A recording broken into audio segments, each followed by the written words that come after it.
বাংলাদেশের 16 কোটি মানুষের 9 কোটি নারী যদি রাস্তায় কাজ করে আজীবন, তো জাতির জানা উপকার করতে পারে একজন মেয়ে ঘরে বসে একটা সন্তানকে সালাহুদ্দিন আইয়ুবী ওমর ফারুক বানিয়ে দিতে পারলে, ওই 9 কোটি নারী 24 ঘন্টা রাস্তায় কাজ করলে যা উপকার করতে পারবে, এক সালাহুদ্দিন আইয়ুবী তার চেয়ে বেশি উপকার করতে পারবে।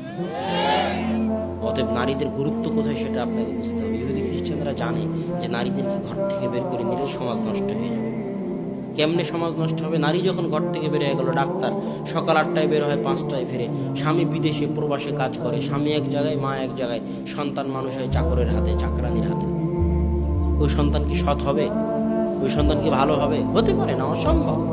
ওই মায়ের চাকরি তো 2 টাকা কামানো নয়, ওই মায়ের চাকরি হচ্ছে আল্লাহর পক্ষ থেকে দেওয়া চাকরি, সবচেয়ে কঠিন চাকরি। পারমাণবিক বোম বানানো অত কঠিন নয়, চন্দ্র মঙ্গল গ্রহে যাওয়া অত কঠিন নয়, যত কঠিন একটা ছোট্ট বাচ্চাকে সৎ মানুষ রূপে গড়ে তোলা। জন্ম দিতে পারলে মা হওয়া যায় না, পাগলিও জন্ম দিতে পারে। আপনি জন্ম দিলেন আর বললেন মা, অসম্ভব। আপনাকে মায়ের দায়িত্ব পালন করতে হবে, আপনাকে পিতার দায়িত্ব পালন করতে হবে। না পালন করলে জবাব কিয়ামতের মাঠে আপনাকে দিতে হবে।